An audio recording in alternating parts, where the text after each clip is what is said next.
Hello, everybody. Welcome to the Post Political Podcast. I'm the host, Derek Britton, and I've got a pretty awesome guest tonight. I'm pretty excited. I actually just talked to him in the pre-production meeting, but before that, I haven't talked to him since probably just getting out of high school. So he's an old friend of mine. We played basketball together, did a bunch of stuff when we were kids, and yeah, I'm excited to talk with him tonight. But first up, we got the sponsors. We have the Vermin Supreme Institute.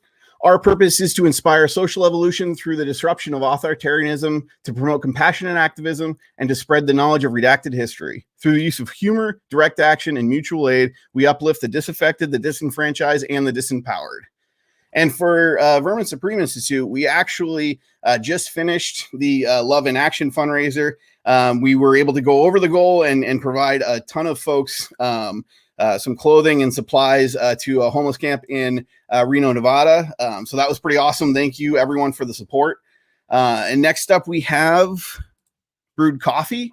So if you're in Lexington, Kentucky, check out Brewed Coffee and Beer Drinkery. You can check out my affiliate link as well in the comments to buy mug, shirts, hats, masks, all sorts of stuff.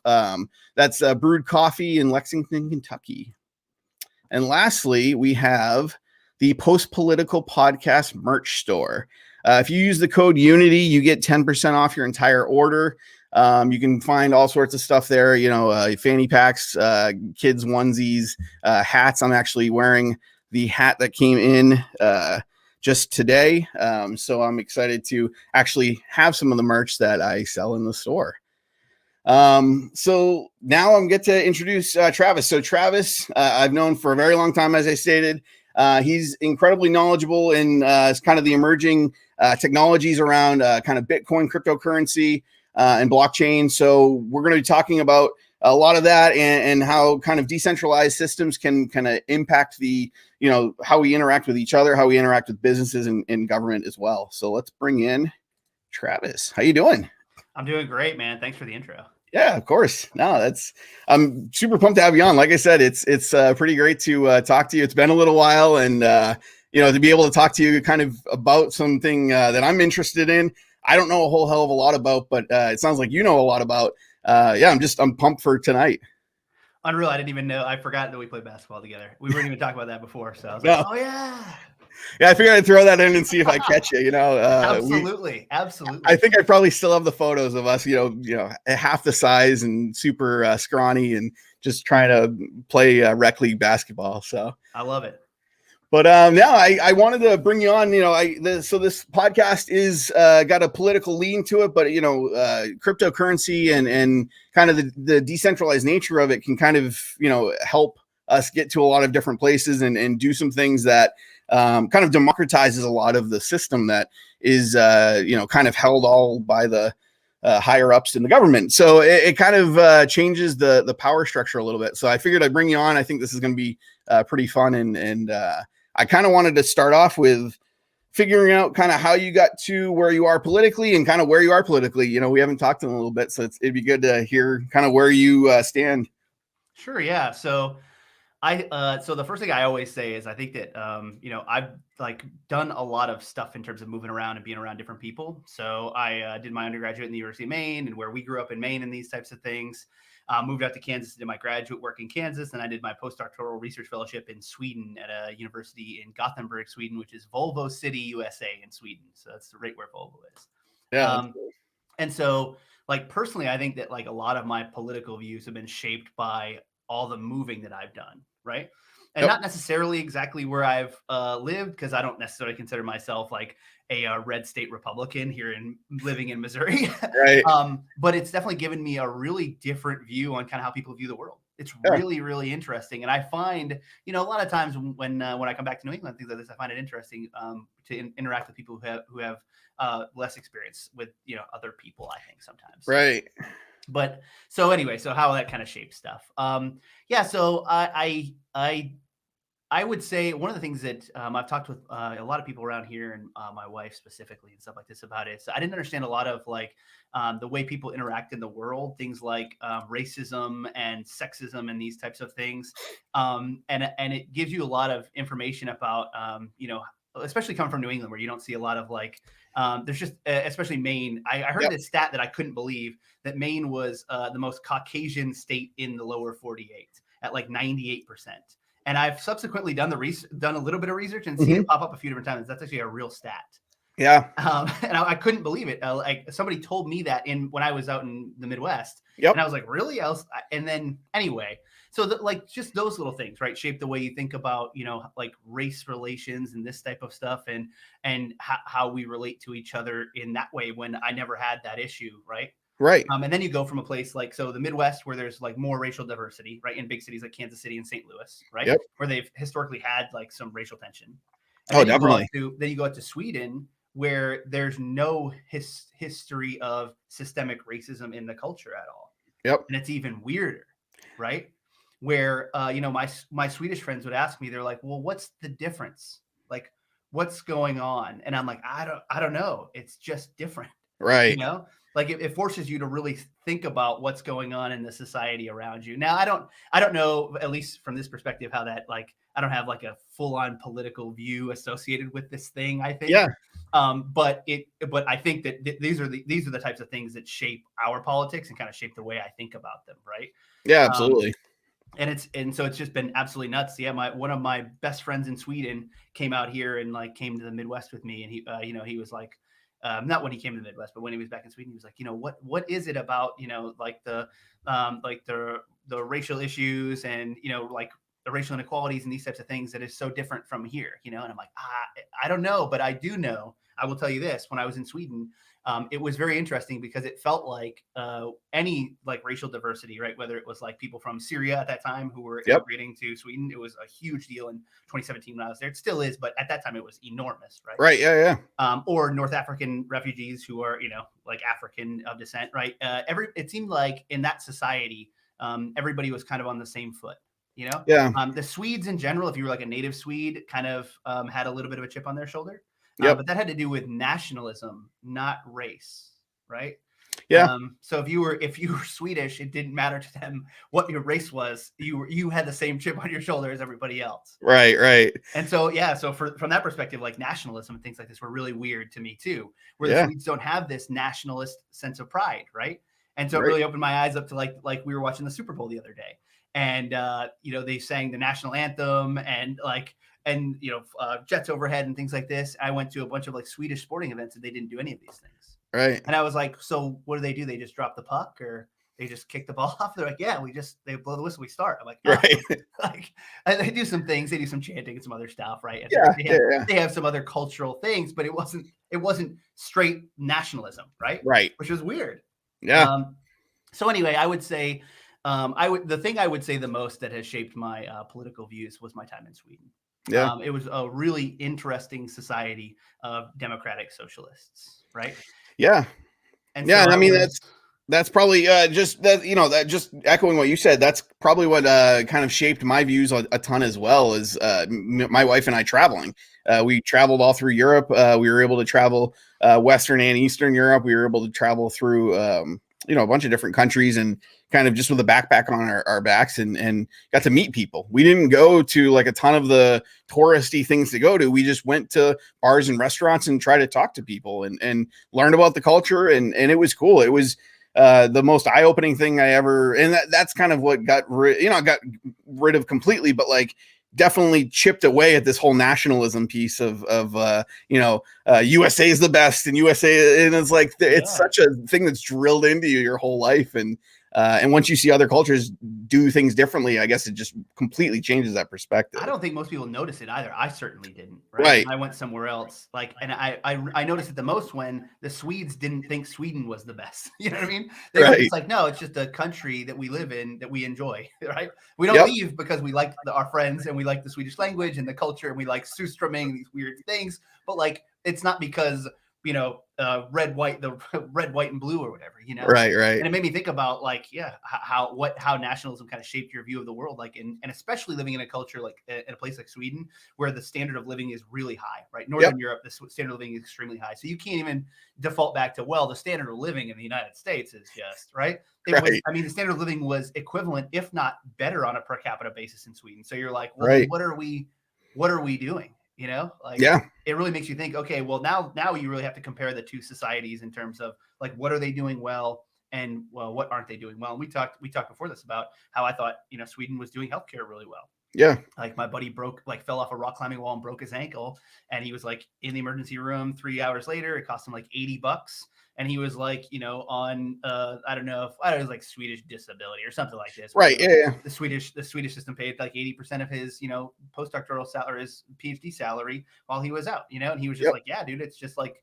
He's like, it's just another thing that happened to me. It's super relaxing. It's not. I mean, it's not relaxed. It's relatively stress free. Right. And and he was like, I would expect it to be that way, right? He's like, Right. if I get hurt and we have the capability as a society to repair me, right? Right. Then we should agree that it shouldn't be a life-ending issue, right? Right. Where a day in a hospital and emergency surgery and all the medication associated with and whatever could be life-changing for someone here, depending upon where 100%. They are. Yeah, it's completely true, and it's interesting too to figure out kind of how people got there and stuff. Like how did Sweden get there? How did they get to that point where they could, as a society, kind of pay for those things? But I don't want to get too far off the rails. I know you and I can kind of shoot the shit about a lot of different stuff for a while. So no, that's great, and I think I think that's a good kind of nugget for people to take away is travel. I think if you have the means, even if you do things on a shoestring budget, travel if you can. It's really eye opening. It can help you with that. Digital currencies, seriously though, right? Like yeah. I had to like send all my money back from Sweden and pay like a 5% fee to just like wire all my Swedish kroner back and transition them to dollars. And I was like, why am I doing this? That was 2017. I mean, at that time, right? Early 2017, or maybe like late 2016, where Bitcoin was like becoming a thing at that point, right? I mean, it hit 17 or 20K at that time. And so this is like an actual mechanism for value transfer that was available to me at that time that I didn't use. Right. Really, and it would have saved you all that money transferring money back and forth. I mean, that's absolutely there. Unbelievable. Yeah. So yeah, to get back into that a little bit. So if you can give us kind of a crash course on, I guess some of the blockchain stuff that kind of is a prerequisite to learning about Bitcoin a little bit. Like how does this? So a lot of people are like, oh, this currency is not tied to anything, and I laugh because I'm like, well, neither is the dollar. Like the dollar is not tied to a gold standard anymore or anything like that. So it's worth whatever someone says it's worth, which is the same thing as crypto, but there's actually more to it. I think there's more that ties crypto to the real world, and I'd love to hear a little bit about that and kind of how it's constructed and how we can kind of use it to, like you said, kind of transfer money or do whatever. So let's think about the blockchain in general, right? So what is blockchain? So blockchain is a chain of blocks, right? And we aggregate them together with like cybersecurity principles. And so that's why like it's so familiar to me is they use these standard cryptographic principles to basically aggregate all this data, right? Right. And so and also to allow you to access that data, right? So they use the concept of things like private keys and public keys for you to access that data and for you to authenticate yourself. And we'll talk about some of the principles later, right? But what the blockchain is it's a block of ledger events, right? A distributed ledger, right? And so it's a block of events and basically transactions, right? And so Bitcoin at its core, right? All it is a technology to allow us to have a ledger of transactions, and the transactions are of this, uniformly denominated currency, Bitcoin, right? Right. And so what that means is one Bitcoin is worth the same as another Bitcoin. Right. Yep. And in the blockchain space, there's actually two different types of technologies that do this. Right. So they have these, uniformly distributed currencies. Right. And then they also have what are known as non-fungible tokens, NFTs. And so that's familiar to us, too. Right. That's like art. Right. Yep. Art is worth something. Right. But it's unique as opposed to a dollar bill. And so the thing that really kind of, opened my eyes to what Bitcoin was and how valuable it was is all of our regular lives are described in transactions like this, right? Yeah. Your credit card, your bank statements, your flights, whatever it is, right? But let's just stick to money. So, right, all of that stuff, right, is literally just an entry in a ledger. Yeah. Right? Yeah. And the Medici's called this double entry accounting, right? Where you could put some money in and loan some money out, right? And you basically had two entries, right? Yep. And so the invention of double entry accounting allowed us to kind of have all of these like manufactured financial products and stuff, right? But what they did is all they had is with the ledger, right? Yeah. And so who controls the ledger is the question, right? Right. And so most closely to you, right, is your wife. No. No, that's true. That's true. Mine too. So, but most closely to you is your bank, right? Your bank controls this ledger, right? But realistically, your bank is actually beholden to the Federal Reserve, right? And the Federal Reserve has this symbiotic relationship with the U.S. government. Right? Yep. And so like they control the ledger and the distribution of funds, right? And then you have this kind of hierarchy of how they get distributed, right? And the closer you are to that faucet of money, right, the better off that you are. And I've heard you talk about this on here before as well. Oh, a ton, yeah. And so the question I have to you, I really know you're going to get quizzed, is, why hasn't anybody done this before, right? Why isn't there some other ledger out there, right? Like it's an open-ended question for you to think about, but everybody else, why hasn't anybody done this before, right? And the reason is because the U.S. government or the European Union or these other central banks don't want you to. Right. There's no way, they don't want you to have a mechanism to transfer value outside of their system. And that's the real answer. I mean, it just is. Yeah. And so then you would say, so your second question then is, well, then why does this work? Right. Yeah.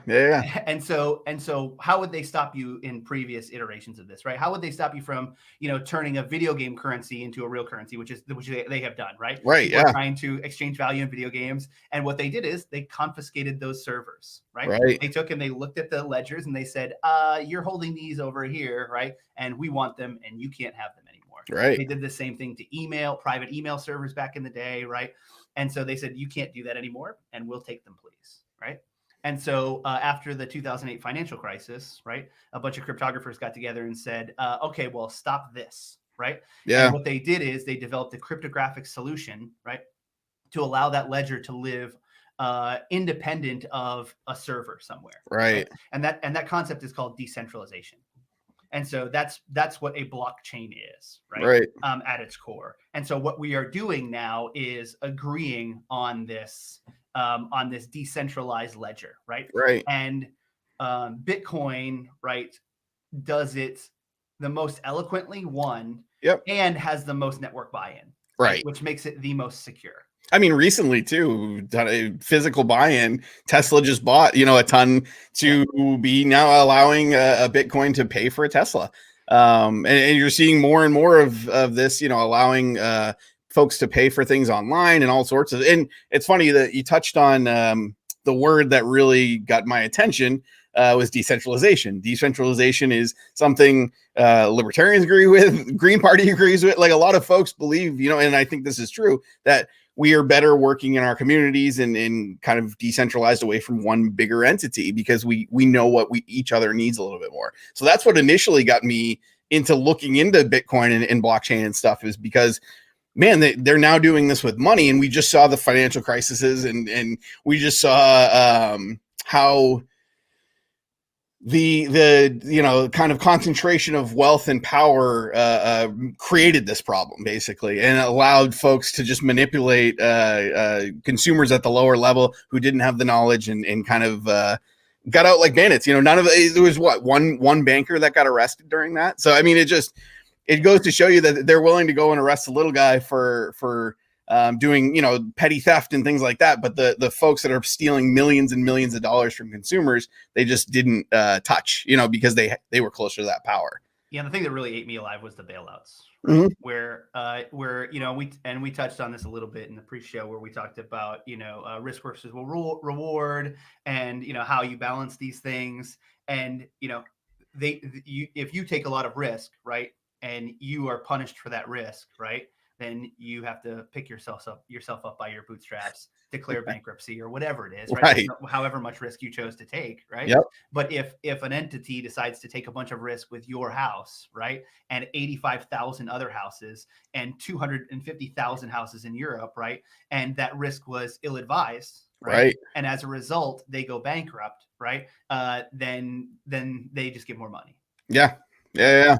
And we're It the blew my mind as well. I generation. was just as kind of ticked off as you were there. And we're the generation, I think, that really has seen it the most, right? We're kind of the youngest group that really saw it, right? Right. Like we were, 2008, we were, 19, 20, 21, 22, right? And before that age, you're probably not really concerned with finance at all. And to be honest, Right. to be frank with you, at that time, I wasn't really Right. right? Same here. But in retrospect, you can go, oh yeah, I remember that though, right? Right. You were old enough to go, even if I didn't care, I was still old enough to remember a lot of the consequences, right? Yep. And you and I specifically were resultant in jobs issues, right? 100%. Trying to Yeah. get a job in that economy was very much unfun, even as engineers, which both Oh yeah. are, right? Yeah.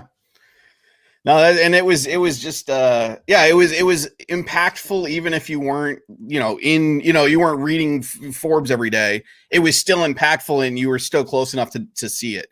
And I think we were the generation too that kind of grew up with technology a little bit more. Like we had computers when we were young, and grew up knowing that knowledge and just kind of being inherent. And we now have the ability to use most of the technology that's still available today, even kind of cutting edge technology. Our generation still knows that, whereas older generations kind of lose the cutting edge piece. Some of them, I mean, I don't want to say all of them. People do educate themselves, but they didn't grow up with it. It's not inherent in their minds.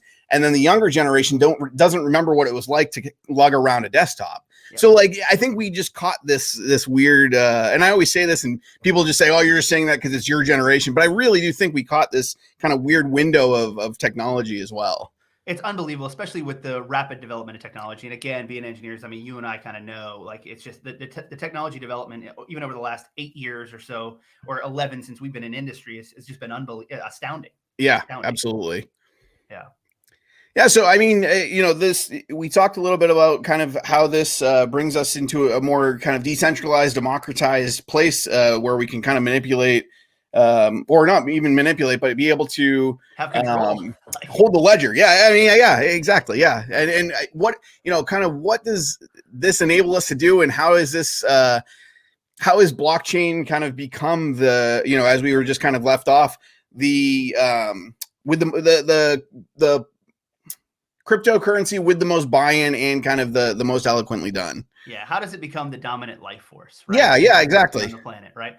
So where we left off was, your stuff can get shut down. Yep. Right? And what we said is this stuff can't get shut down. Right. And why can't it? And the answer is, this concept of mining, right? And they call that in cryptocurrency, right? We call this proof of work. POW, P with a little OW, proof of work. And so what that really means is, right, everybody's like mining. What does that mean? I think they took it from gold, right? And so gold, and it's more eloquent than just the term from gold, but it actually is a process through which gold is procured, right? Yep. And so so we procure about 3 to 5% new amount of gold every year, 3 to 5% of the current market, right? Yep. And if gold's price goes up, right, that incentivizes you to put more money into gold mining and mine more gold, right? Yeah. If gold's price goes down, gold is significantly difficult to procure, right? And so there's less incentive to mine it, right? And so the production of gold goes down that year, right? And so it's not quite the same in Bitcoin specifically. So we're gonna talk mostly in Bitcoin terms here, right? Yep. I'll talk about some peripheral technologies that I think are really cool and that are really gonna just implode systems for like historical systems, right? But the technology concepts will just kind of stick to Bitcoin for the most part. Yep. So in Bitcoin, right, there's a similar concept. So if you're Satoshi Nakamoto, right, this pseudonymous person who defined Bitcoin, right, in 2008 after the financial crisis, 2008, 2009, right, and you go, okay, well, I want this thing that everyone can participate in globally that decentralizes its ledger through everybody, right, and it's going to be huge, right? Okay, well, how do you define a system that can scale? Right? How do you make a math problem, because we're talking about cryptographic principles here? How do you make a math problem hard enough that when 6 people are doing it, it takes about 10 minutes to do, right? And then when 6 billion people are doing it, it takes about 10 minutes as well. And actually, the block procurement time is 10 minutes. So that's the goal, is to get to 10 minutes, right? And so the answer is you adjust the problem, right? And so if people are solving it faster, then you make the problem harder. And if people are solving it slower, then you make the problem easier. And that's actually what Bitcoin does, right? Oh, wow. And so as more hash power comes online, right? Hashing is the mathematical problem you're trying to solve, right? Yep.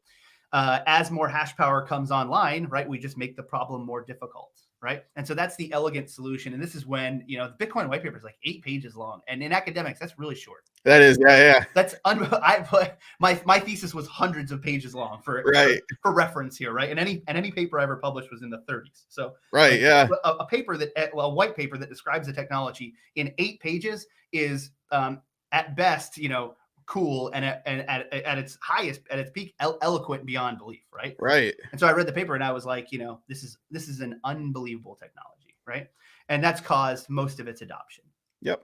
And so what you're really paying for, right? So everybody always asks, right? And my favorite reference is Buffett, right? Warren Buffett is a you know, a staunch crypto denier, right? Right. Yep.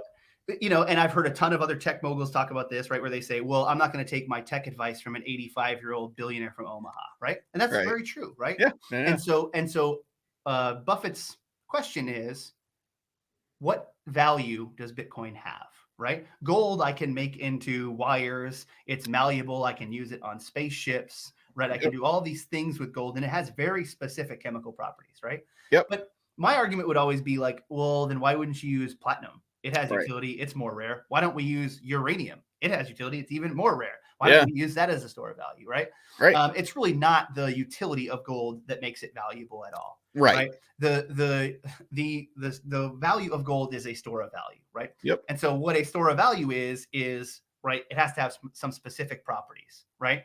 It has to be immutable, right? So we can't just produce more of it if I had gold or something like this, right? It has to be divisible, like significantly divisible, right? Yep.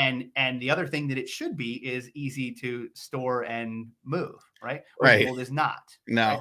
Yeah. And so if you think about Bitcoin on those terms, right, then one, it's a phenomenal store of value, right? Right. It's immutable because of cryptocurrency mining, and we'll talk about this in a second, why it has actual value, right? Yep. It's you know, finite in its supply, right? And it's easy to move and extremely divisible. You can divide one Bitcoin into 100 million sub pieces, right? Yeah, I don't own a Bitcoin. I own parts of, you know, tiny little parts of a Bitcoin. And so does everybody, most regular people, right? Yeah, exactly. Yeah. And so that gives its store of value-ness, right? Yep. And then the value prop of Bitcoin is that it's the most secure computer network on the planet, right? Right. It just is. There's more computing power being shoved into securing the Bitcoin network than the Swift, ACH, right, SEPA, any of these banking institutions that are transferring. I mean, they say that the average issue of bank transfer, like the average issued, you know, major issue with a bank transfer is like 1 to 3% have like issues that have to get resolved in the 30-day clearing window, right? Right. Bitcoin clears instantly. Yeah. So what are we doing? Right. Well, it's funny you say that. The most frustrating part of getting into any of the cryptocurrency stuff is the bank transfer that it takes to get into the cryptocurrency world, and then you can just turn it into whatever altcoin or regular, you know, Bitcoin that you want. Like it just transfers immediately, or it does, you know, takes that short 10-minute time or 40-minute time. I think is the longest altcoin I've ever seen. Transfer time. But yeah, it's so much quicker than the 2-3 days of making sure that it's the right bank, making sure that the, you know, routing numbers all, and it's such a much more eloquent system and very visible once you start getting into investing or trading Bitcoin. So, and it's completely peer-to-peer, right? If I wanted to send you value right now, right, for having me on, let's flip it around. If you wanted to send me value for coming on your podcast, right, then you can literally, right, take my public address, which is right, a string of hexadecimal, or, you know, a string of numerical alphanumerics, right? Yep. And you can send it to that address, and it is then mine, right? Right. And so that address is public, just like your street address. If I wanted to send if I wanted to send you some swag or something like this, right? Yep. And so the second half to that is the other amazing cryptographic technology that they use. And again, this is kind of where my cybersecurity background really lends me to the understanding is, right, in cybersecurity, we use the concept of what are known as public keys and private keys, right? Yep. And so what this public key, private key system does is it does a couple of things. It allows you to authenticate yourself as you, right? Yep. So if you use your private key to sign a transaction, and the math doesn't really matter, right? But let's just say you use your private key to sign that transaction. That means that you sent it, no one else, and Right. you believed it, right? You believe that that's what you were intending to do, right? Right. We call that authentication. Is you are you, and the other concept is called non-repudiation. It means you can't deny that you did that thing, Right. right? And so that's why they tell you, and this is the real barrier to entry for a lot of people, right? And what really caused people to not get into this space for a long time was the technical difficulties in understanding public key, private key, right? Because Right. private keys are so important, and they Yeah. will tell you when you start doing research about Bitcoin and these types of things, right? Keep your private key private, right? And that's the most important thing. Usually these days, it's usually represented. I don't know any of my private keys off the top of my head or anything like this either. But usually it's represented by like a 24 word phrase. Yep. And it's called a seed phrase, right? And so that phrase is the be all end all. Like I literally have a phrase, a number of these phrases, right, for different hardware wallets and things like that in like lock boxes and like banks, right, like this, because it literally represents all of the value I have associated with that public address. And if you don't have that, I mean, that's the flip side of it too. Like one of the big stories that just came out, I think last week or whatever, was the police were trying to seize this guy's Bitcoin, and they couldn't get in because they didn't have the key. And supposedly he doesn't have the key either, but who knows on that? Right? Yeah, I wouldn't give the key up either. So I'm with him. So I think civil asset forfeiture is something we also need to get rid of, but that's a different topic for a different day, kind of thing. No, so and this is it's opening my eyes because like I've kind of experienced this doing some very early kind of entry level stuff and saw the terms, remembered the terms, and didn't do a ton of research into the terms. So now I'm actually learning about these things that I saw, buying some Dogecoin recently, and doing the thing, just trying to play with some of the stuff in the market. So let's apply it to politics and government, right? Yeah. And so for me, right, the technology is eloquent and amazing. And I was like, oh, I got to do this. This is really interesting. And I can't believe I didn't come around sooner, right? Yep. Which is really weird for me, right? To say like I'm not an untraditional early adopter in a lot of things anyways, which is weird to be a technologist and do that. But I kind of stick to like the middle of the road with this type of stuff. And I heard about it in 2016 and 2017 in my cybersecurity courses, right, that I was teaching. Right. Were like when it went ballistic in 2017, I had a student in the back of my class who was like, Bitcoin's at 15,000. I've got like 80K in Bitcoin. I'm like, I don't care about your fake money, dude. You know what I mean? Right. And I just didn't do the research. I like invested with a buddy and took a couple $100 or something like this, right? But didn't take an interest in the technology. Right. Okay, so now we fast forward. And 2019, I had a friend, an entrepreneurship friend here, who had done a blockchain or a cryptocurrency mining farm startup, and he was a really interesting guy. And I was like, well, if this guy, put his time and effort in, right, and he's a successful serial entrepreneur out of the Midwest, then it's at least worth a look for me, right? Yeah. And so you start looking, and all the principles that I just discussed here became pretty obvious, right? And then you start thinking about how then, and so the second part, and they always talk about this when you start thinking about Bitcoin and the way your money works, is you start thinking about, well, what is money? Right. How does money work? Right. And then March hits, right? COVID and all these other things. Yep. And people are hurting, and the government passes a stimulus deal, which is, at that point, right, is what they had to do in that moment, right? Yep. Regardless of where we were at, for getting to that point. And I agree with you guys and your ilk in some of this stuff, right? But in that moment, that's what there was really no other option, right, than to do something. Yep. And so what they did is they did two things, right? They dropped interest rates to 0, which means you can borrow all the money that you want, right? Yep. Which is unreal anyway. So the closer you are to the faucet, the more money you get free, right? Right. And along with that, they dropped the minimum collateral requirement for loans in banks to 0, right? Right. You can loan out however much you want. The collateral requirement there was like 7x or something like that. You could loan out like 7 times or 10 times what you had. I might be a little off on the numbers here, but it was something like that. I remember it was, yeah. I think it was 7x. Right?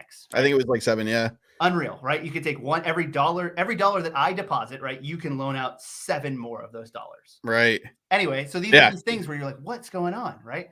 And then subsequently they printed $3 trillion, right? Which is the real problem, right? Yep.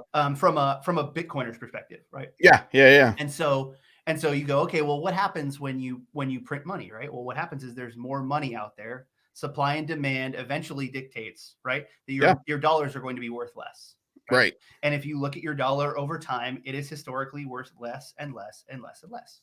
It just is, right? Yep. If you look at the stock market, which has gone up gone up on every 10-year time frame over the last since the 70s, right? Yep. If you look at it denominated in something not dollars that doesn't devalue over time, right? Right. If you denominate the stock market in gold, it's relatively flat. Yep. Basically flat over that time, right? So you're not generating tons of value in the stock market. You're taking these companies and they're generating value and paying value out and breaking even ish, Right. right? I mean, they're paying their, tons of people are making money, but the Right. company itself is flat. Yep. And so you go, okay. And so this was the real kicker for me personally, right? Where I was like, this is a problem, right? And from a real personal perspective, right? My wife is a dentist, right? Yep. I took 10 years and got a Ph.D. in chemical engineering, right? And so you take all this time to net a high value skill set. Yep. And then you realize that in that 10 years it took you to net that skill set, that the dollars that you're earning are worth less than they were 10 years ago when you thought when you were thinking about going in that direction, right? Right. And so for me initially, right, it was like wealth protection. Not that I have a bunch of wealth, but the idea was, right, like let's, I talked with my wife about this. I was like, we got to get out of the dollar. Yeah. And so that's where this political discussion starts, where you go, okay, well then, and then you go, okay, well, here in the US, we don't see that downward pressure on our currency as much because of a lot of political and geopolitical stuff, Right. The dollar being the base currency for everything, commodities being denominated in dollars, all this other stuff that you can kind of get down a rabbit hole. But let's instead apply it to someplace where you can see it, right? Like Lebanon, right? Yep. And we have some Lebanese friends. My wife went to dental school with a few Lebanese Americans, and so I'm like, what do you think? And they're like, it's crazy. They just printed all this money. And then when the Lebanese currency finally the levy broke to the dollar, because they had it pegged to the dollar for 20 years, the government just said it's just worth this much, which it clearly wasn't. Right. The floodgates opened and they lost 40% of their value in Lebanese lira in 2 months. Yeah. And so the people of Lebanon know very clearly, right, that their money is not worth what they think it is worth, one, and two, isn't worth anything more than, whatever the government decides to do with it, right? Yep. The people of Venezuela know that. The people of Argentina know that. The people of Brazil are learning that, right? And so you're starting, and so and if you look at the statistics, right, the frequency of cryptocurrency use and specifically Bitcoin use in those countries goes up at an exponential rate when these events occur, right? And you think about it, it's like your money, your physical money in your pocket every hour, in some of these places was losing value without you doing anything wrong. Mm-hmm. That their governments were negatively impacting millions of people, by the minute, basically. And the US does this on a much smaller scale. And like you said, there's a lot of market manipulation there that kind of changes that a little bit. But at the end of the day, you and I don't vote to bomb other countries. They just pull that money out of the Federal Reserve and buy bombs with it. And that's why the deficit goes up. And, there's a huge political world we can get into in that space, but it is what happens today. And to take away some of that power and bring it back into the hands of the individual consumer, whatever you want to call it, is powerful. And I think it's something that, you can make the connection in your head to where we're at today, where we could be in the future. And just figure out, and like you said, there are tons of other systems that this could be applied to that really starts throwing things out the window that are bad, historical systems that can be improved, streamlined, and democratized with blockchain and crypto. Yeah, let's think about one of those, right? Yeah. So let's think about like contracts, right? This is something that I always thought was weird growing up and not understanding business. And like, I'm like, so what happens? You just sign a contract with somebody and they, you're, you're a sales engineer, right? And then you just agree to provide them a bunch of like, audio tech and in bulk, and and you fulfill the order. And what happens? So what happens if you don't? You know what I mean? It's like a piece of paper. Now there is sometimes some recourse, but in my environment, right, where it's like technical training, there's really not a whole lot. They're basically independent small courses or sets of courses, right? And so it's like if I just didn't show up, or if they just didn't have a course for me, right, what am I going to do? Like Right. nothing. There's no recourse, right? This contract infrastructure where two parties agree on things, right, is really just, you know, a trust environment, right? And Right. it's two parties and maybe an intermediary that trust each other enough to go, okay, I believe that you'll do it. Right. It's a handshake with some legalese on a piece of paper that people put some inherent faith in. It's Yeah, basically all it is now. Yeah. it's unbelievable, right? Yeah. And so now you start applying this distributed ledger, right? Not just to transfer a value like Bitcoin, but to actual like events occurring, right? And Right. so you call these smart contracts, right? And so that's what Ethereum, the second biggest cryptocurrency, allows you to do, right? It Yep. allows you to put into code, right, something happening when something else happens, right? And my favorite example, you know, I'm a big sports guy. We played basketball back in whatever, right? Yep. But my favorite example is, you know, sports bets, right? Yep. So what if instead of having to trust Bally's or Harrah's or right, you know, a sports bet, Penn Gaming or whatever, right, Right. who have had legal issues, right, Oh with yeah. large bets, and Yep. there have been people like so that they are not infallible institutions of betting meccas, right? Right. And there are other things associated with this too, right? Like the data that they choose to use, right? Yep. Where in hockey, right, the number of assists is fluid, right? Oh yeah. And Yeah. Yeah. Very how much do so. you? So there's two things there, right? It's let's start with the contract, right? So you can write in, right? Let's say if Michael Jordan scores 50 points, right, then I will receive, you know, an eighth of a Bitcoin, right? And Yep. if Michael Jordan doesn't score 40 points, right, then you will receive that eighth of a Bitcoin, right? Right. And now it's scripted in like the technology, right? Right. It's called a trustless environment, right? Right. And so I don't have to trust Bally's or Harrah's or Penn Gaming or any of these other organizations. I trust that the ledger executes it when it happens. Right. Now, there are some other small things with this, right? That the ledger is immutable. So when you agree on this contract, if either party doesn't want to go along with it anymore, or you both want to not do it anymore, like, you know, depending upon the way the contract is structured, there might not be a mechanism to do that, right? Right. And so you have to be really careful with the way you structure these things now too. Yep. Right. I mean, you can also apply this too to even, you know, untrusted purchases. So if you're purchasing from even like a sketchy website, if there's, you know, if there's something encoded in, say, the tracking number, for instance, or something like that, you won't pay for it until it gets to you. And they, you know, you basically sign an agreement that you will pay for it the second it gets to you. You can almost flip it on its head, and instead of paying before you get something shipped, you can pay as soon as it gets to your door. And yeah, exactly. It's just it's incredible to think of being able to not only scale this, but apply it to just so many different things that we have these small little contracts in our lives. And then so now you start thinking about all the other stuff we like. So once we've got this base of, you know, value transfer and and scripting, you know, actual action, right? Yep. Now your brain just goes, okay, and especially the engineering brain just goes, well, there's all these types of things we can do, right? Right. So you were talking about supply chain, right? Yep. And so they've developed, you know, there's a company working on, you know, mechanisms for supply chain verification, right? The blockchain is called VeChain. VeChain is the supply chain blockchain that is dedicated. It's not a blockchain, is it? It's a ERC20 token, but it's a dedicated technology to supply chain, right? The one that really got me that I love, and I'm a huge fan of this technology, is something I alluded to, which is the number of assists in hockey, right? So how do you know? So the problem is the data is so the contract is so discrete, right? That if you were to feed that contract incorrect data, right, then you could manipulate the contract. So what's the point?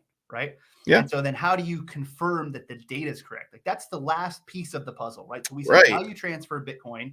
We said smart contract scripting, Ethereum or Cardano or EOS or any of these other smart contract platforms, right? And then the last piece is, you know, if the data is trash, and you've seen all types of blockchain manipulations over the last year and a half with decentralized finance, DeFi. Where they've manipulated the inputs, right? And they've taken these huge flash loans in, you know, US dollar denominated cryptocurrencies, USDT, DAI, USDC. They've taken these giant loans to manipulate price inputs and then extracted value from that alpha or that delta, right? In the price. And so how do you solve that problem, right? And there's a great technology. It's an ERC20 token, but it's a great company called or whatever DAO or something like this called Chainlink. Right.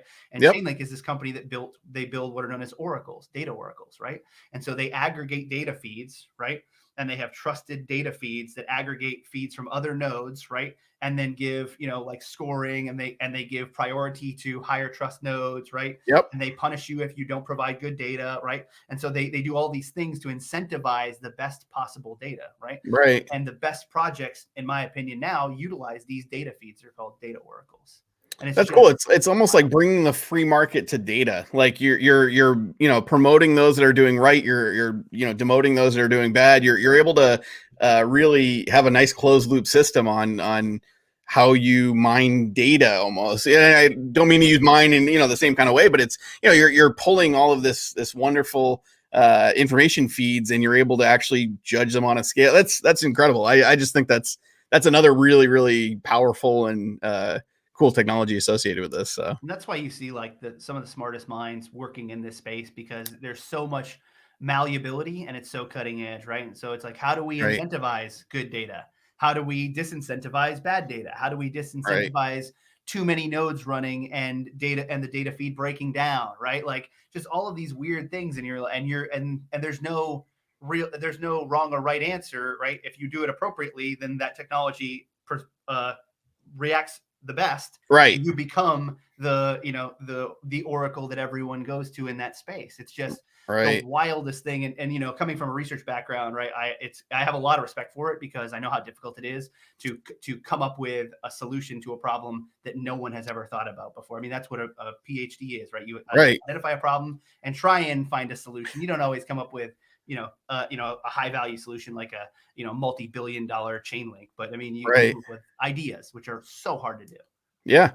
No, and even being able to, kind of now we have kind of some basic framework. I think this is where, you see the big, like the early adopters that are breaking, like you said, kind of cutting edge on the technology, and not even adopters, but, the trailblazers, I guess, the folks that are Innovators. really yeah. The innovation that starts early on is slow, but it's steady, and sometimes they make big leaps.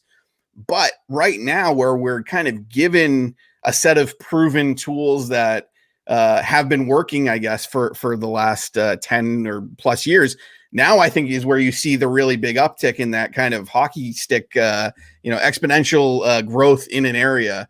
And I think that we're there right now. Like we're seeing, so many different technologies kind of being built off of this, and I'm excited to see where it kind of goes, and how we can utilize it to help, decentralize networks of people and of currencies and things like that. I think it's powerful. The first thing you need to do, right, is accept it, right? Yeah. You need to accept the inevitability of this technology, right? And the way that I describe it is, and I love this analogy. I've been using it for like everybody who's been asking me about the space. By the way, right, depending upon when you're listening to this podcast, if you're live with us, you know that everything's just ripping right now, right? Right. The popularity, you mentioned Tesla bought $1.5 billion.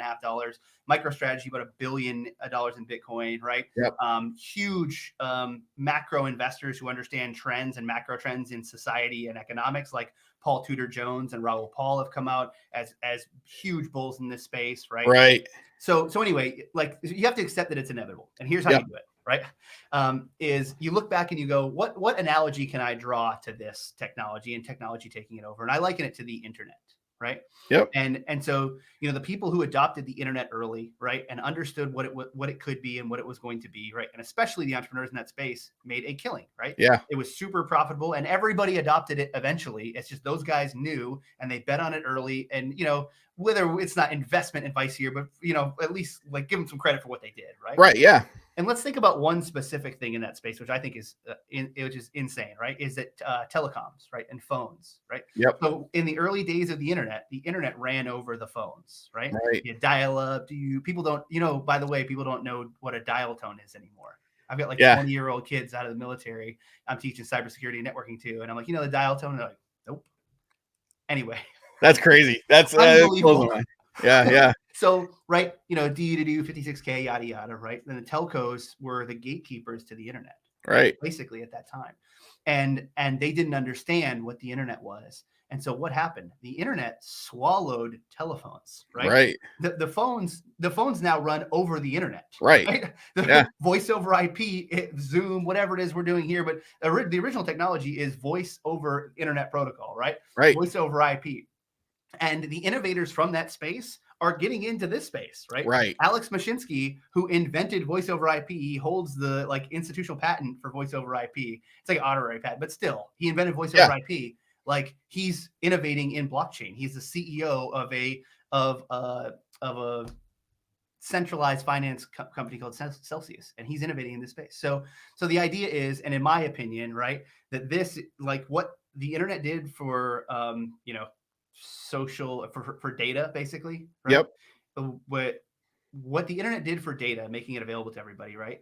Blockchain is going to do for finance and for decentralization of all transaction, right? Which represents way more than just the data transfer, right? Right. If people don't realize that, like transactional information, right, is actually the crux of all society. Right. Contracts, value transfer, all this stuff, right? Yeah. That's what actually represents all the value. We turn data into oil and value, right? Transactions are the value, right? Right. So this is going to swallow all of that. Right. It just is. There's no way around it. Right. And I've even seen, and I'm actually now, with the knowledge you've kind of imparted into me now, I'm going to go back and actually do some more research in this. But I actually saw some work done in this technology, or some at least research being done to apply this to recycling and how we change materials, I guess, from raw materials into final goods, and then how that gets recycled, and what, like, kind of the whole system of natural resources we have in the world. So it's big. I mean, like you said, like if you break everything down to transactions, there's so that applies to much more than people think. People think transactions, I hand you $1, you hand me a good or service, right? And it's way more than that. No, this is huge. Yeah, it's absolutely unreal. And so we talked about VeChain as the kind of supply chain, technology for kind of the end of the line there. What they actually do is, I use it as an example for the example we gave, but that's actually what they do, right? Is follow supply from like inception, potentially. I mean, the technology is to be kind of a full stack technology for supply chain. Yeah, like so you can verify, right, that if this company is advertising a green solution to water bottles, right, then they have sourced their inputs appropriately, right? Right. And they have produced this, plastic appropriately or whatever it is, right? And you can actually verify it instead of having some independent audit that you have to pay for, right? Right. From some governmental organization or whatever, right? Again, we're taking these centralized infrastructures that we built because we didn't know any other way to do it, right? Right. And we said we can apply code to this, right? And we can make it so we don't need any of that stuff, and it just runs. Right. We reduce all the overhead. This reduces the barrier to entry to these financial systems to individuals in like impoverished countries or impoverished neighborhoods in this country. All this stuff, like it's just value transfer now, right? And I can get it from you to a developer in Brazil just as quickly as I can get it from me to you here in the States. After this podcast, right? I'm not asking for value transfer for you, but I've alluded a couple of times. No, and you're actually, and I've seen one instance recently where Nigerian government actually is pushing back, and they're saying they're making it illegal to own Bitcoin. I don't even know how they're applying what they know of some sort of policy or legislation to something that they probably don't really understand. Whoever's making the legislation, I'm not saying people in Nigeria do understand this, and they're been utilizing this as a way to get out of the centralized monetary systems, because they're activists and they're going against their government, who does hold all that power of their wealth, or because they're regular people and they want their money. Exactly. Exactly. Turn themselves into activists by doing that, right? Right. It's absolutely insane. And then, to kind of make it full circle, when we think about, government and how you interact with people, who does, the devaluation of the dollar affect preferentially, right? It's people who denominate their wealth in dollars, right? Right. Which is people who don't have other assets. Right. Because when the dollar goes down, right, the valuation of all these other assets goes up, right? Right. Housing prices go up, stock prices go up, the price of gold goes up, right? And so who owns stocks and gold and homes and commercial real estate, right? Those people don't see the effects of this. Actually, right, it's really more of a transfer of wealth from the people who are doing the work to make those assets, right? Right. To the people who have those assets, right? So the 100%. idea that inflation is some, right, fixed value in our currency, in our lives, right? And that 3% inflation is good. is insane to me after 2 years of thinking about cryptocurrency. Right. And never having thought about how my money works prior to that, to be frank with you. Yeah, same here. Yeah. And you know, I'm this is opening my eyes, you know, as we're talking. I'm thinking more about it and being able, and my mind is kind of going, I'm listening to you 100% and trying to absorb everything I can, but it's just, you know, in the back of my head, like, man, there is a lot of things that people are throwing away in that inflation, you know, that 3% that people, you know, everyone expects a cost of living raise. And even that has been taken away from a lot of folks. Like, you know, and people are saying, well, I didn't get a raise this year. Yes, that's part of it, but you also lost money this year because you didn't get that 3%. Like that 3% is not a raise. It's not you making more for your inherent knowledge and work that you've been putting in. It's just to make up for what the money manipulators are doing in Washington. Like, you know, it's scary. To be frank, it's been stressing me out. Yeah. Like, I feel like we're like, okay, you know, we're moving into, you know, inflation hedge assets. And, you know, I'm trying, my wife hears this story every single day. I'm sure she hears me in here yelling about it right now. And she's like, you've got to be kidding me with this again. Right. But it stresses me out on, you know, not a daily basis, but it's, you know, I feel like, you know, you're running on a treadmill, but, you know, the treadmill keeps increasing in speed. And it's like, okay, well, you're getting faster, but it's not that much faster because you still are having to work against, you know, the daily increase in speed, the daily lack of value that you're running against every single day, you know? Yeah.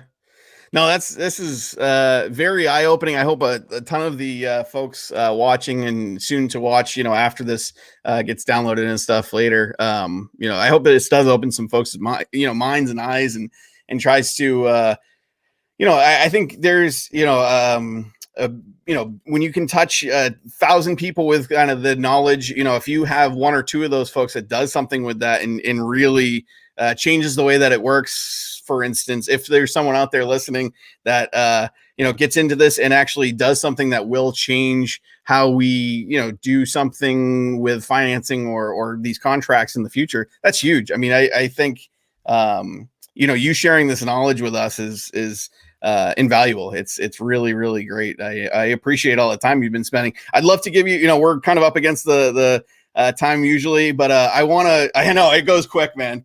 I want to kind of give you like one last piece. I'd plug anything you want to plug, but also, you know, kind of leave us with what you kind of see for the future of this and how we can kind of utilize it for doing some good, I think, in the world. Yeah. So I don't forget, right? My YouTube channel is Intelligence Quest, and I think that's where you found me. Was talking about Bitcoin in Intelligence Quest, but I talk about cybersecurity principles, Bitcoin, and a bunch of just technology stuff. I do some home automation, just things that you would be interested in. I'm interested in as well, not you specifically, the proverbial you. So the YouTube channel is called Intelligence Quest. I'm Travis IQ on Twitter. I tweet about kind of the same stuff, and I'm Travis_IQ on Instagram, and the website's intelligencequest.com. We do like cybersecurity training and some stuff, but the other social media stuff is probably a little bit more fun. What I will leave you with, so you were finishing off with, you know, what you can do or how people, you know, might innovate in this space.